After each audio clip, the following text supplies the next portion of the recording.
দেশের জাতীয় সড়কে যাতায়াতের অভিজ্ঞতা বদলে দিতে বড়সড় সিদ্ধান্ত নিয়েছে কেন্দ্রীয় সরকার। 10 এপ্রিল থেকে টোল প্লাজায় আর নগদ লেনদেন নয়, পুরো প্রক্রিয়াই হবে ডিজিটালে। কেন্দ্রীয় সড়ক পরিবহন ও জাতীয় সড়ক মন্ত্রকের এই ঘোষণার ফলে নতুন এক যুগে পা রাখতে চলেছে দেশের হাইওয়ে ব্যবস্থা, যেখানে গতি, স্বচ্ছতা এবং প্রযুক্তি হবে মূল চালিকা শক্তি। এই সিদ্ধান্তের কেন্দ্রবিন্দুতে রয়েছে ফাস্ট্যাগের রেডিও ফ্রিকোয়েন্সি আইডেন্টিফিকেশন প্রযুক্তি নির্ভর ট্যাগ, যা গাড়ির উইন্ডো স্ক্রিনে লাগানো থাকবে। টোল প্লাজায় পৌঁছানোর সঙ্গে সঙ্গে স্ক্যানারের মাধ্যমে স্বয়ংক্রিয়ভাবে টোল কেটে নেওয়া হবে সংশ্লিষ্ট ব্যাংক অ্যাকাউন্ট বা ওয়ালেট থেকে। ফলে গাড়ি থামানোর প্রয়োজন পড়বে না, কম যানজট হবে, বাঁচবে সময় এবং জ্বালানি। সরকারি তথ্য অনুযায়ী ইতিমধ্যেই দেশ জুড়ে ফাস্ট্যাগ ব্যবস্থার মাধ্যমে প্রায় 26.55 কোটি লেনদেন সম্পন্ন হয়েছে। জাতীয় সড়ক কর্তৃপক্ষ জানিয়েছে, এই প্রযুক্তি চালু হওয়ার পর থেকেই টোল প্লাজাগুলিতে দীর্ঘ সময় লাইনের সমস্যা অনেকটাই কমেছে। বিশেষ করে ব্যস্ত রুটগুলিতে যাত্রীদের সময় বাঁচানোর ক্ষেত্রে এটি একটি বড় ভূমিকা নিয়েছে। তবে নতুন নিয়মের সবচেয়ে বড় পরিবর্তন হল নগদ লেনদেন সম্পূর্ণভাবে বন্ধ হয়ে যাচ্ছে। এতদিন ফাস্ট্যাগ না থাকলেও দ্বিগুণ টোল ফি দিয়ে নগদ পার হওয়া যেত, কিন্তু 10 এপ্রিলের পর থেকে সেই সুযোগ আর থাকছে না। অর্থাৎ ফাস্ট্যাগ ছাড়া টোল পার হওয়া কার্যত কঠিন হয়ে উঠবে।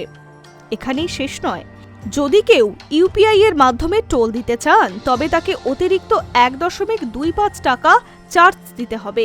যদিও এই পরিমাণ খুবই সামান্য, তবুও এই ডিজিটাল পেমেন্টের নির্দিষ্ট কাঠামো বজায় রাখার অংশ হিসেবেই মনে করছে প্রশাসন। আর যদি কেউ নির্ধারিত নিয়ম মানতে অস্বীকার করেন তবে তার বিরুদ্ধে আইনি ব্যবস্থা নেওয়া হতে পারে। এই কঠোরতার পিছনে রয়েছে একটি বড় লক্ষ্য, দেশের সমস্ত যানবাহনকে দ্রুত ডিজিটাল টোল ব্যবস্থায় আওতায় আনা হবে।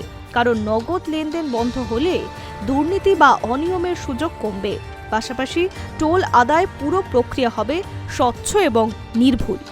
যাত্রী সুবিধার কথা মাথায় রেখে আনা হয়েছে বিশেষ বার্ষিক পাসের ব্যবস্থা।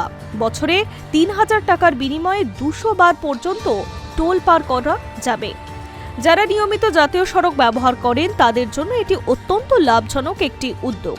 এতে একদিকে যেমন খরচ কমবে, অন্যদিকে টোল প্লাজার সময় নষ্ট এবং ঝামেলাও কমবে। বিশেষজ্ঞদের মতে এই পদক্ষেপ ভারতের ডিজিটাল অবকাঠামোকে আরও শক্তিশালী করবে। ডিজিটাল ইন্ডিয়ার উদ্যোগের অংশ হিসেবেই এই পরিবর্তনকে দেখা হচ্ছে।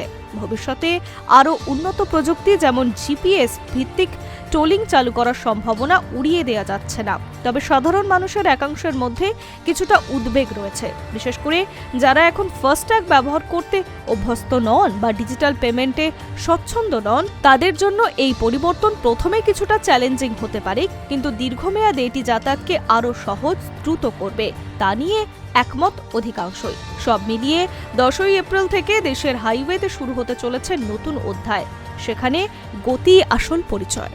High News network.